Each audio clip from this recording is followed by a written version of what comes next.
The Those Who Served War Memorial Museum in Princeton is housed in the center of town in the historic Veterans Memorial Building. Mannequins don military uniforms, while glass cases display literally thousands of items, including pictures, documents, personal journals, weapons, and gear. The museum is the result of the work of former state senator and county assessor Tony Whitlow. Whitlow is now curator.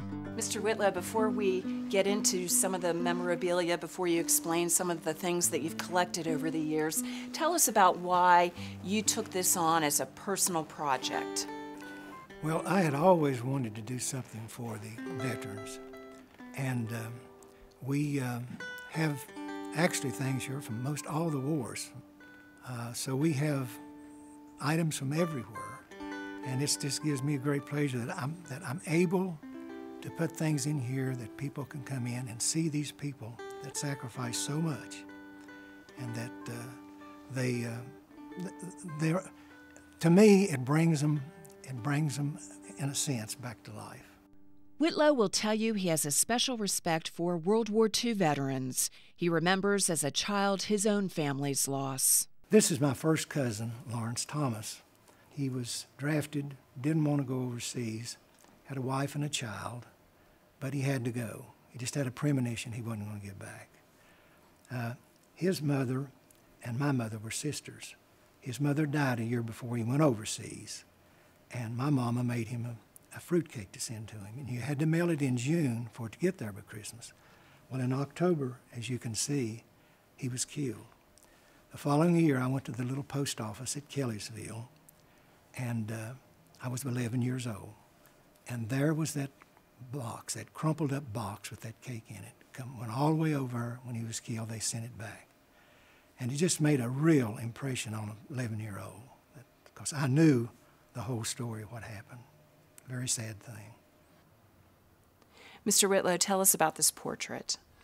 Well, a local artist did this, J.R. Shuck, of Junior Spurrier, a Medal of Honor winner, being congratulated by General Eisenhower.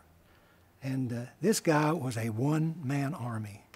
He captured a whole town by himself after arguing with his company commander that they were going in the wrong way. Company commander said, well, you're going to do what you want to do anyway. You go in your way, we'll go in ours. Well, when they went in their way, Junior had already taken the town, killed 24 Germans, and had 3 captured, and was sitting there drinking some cognac.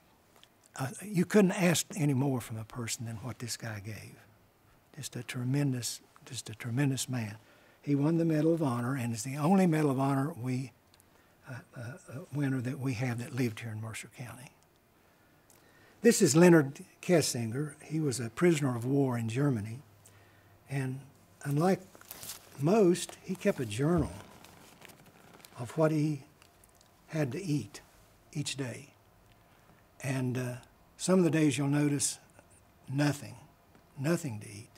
The man that brought this stuff in was this Nazi uniform is Jim Johns. He lives here in Princeton. He had, this is an excellent, all the medals, the division he was in, even has his leather leggings. And where did he get it? He got it, of course, in Germany. I don't know the particulars of how he got it, but that's a very, very nice and in great shape, too. What do you think when you look at that? Evil. Evil. Well, how many? Over 50 million people killed in World War II. 50 million people, over that. 6 million Jews put to death.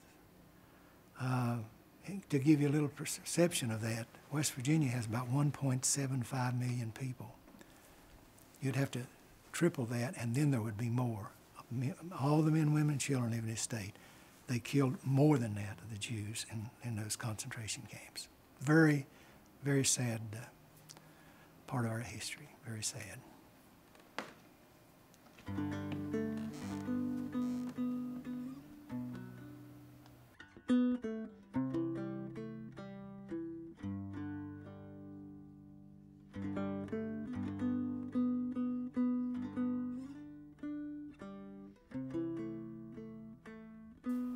Who do you want to come and visit? We have a lot of older groups. Then we have just regular, normal people that come in, and a lot of school groups come in. The school groups in particular don't know about World War II, but as I talk to them, they get interested. And so it's a great historical display here. Goes back to the Civil War and all up through the Middle East wars, Iraq and Afghanistan. Covers the whole gamut. The Those Who Served War Memorial Museum is currently expanding to additional rooms in the memorial building. The museum is open Monday through Friday, and tours are free. For West Virginia Public Broadcasting, I'm Suzanne Higgins in Princeton.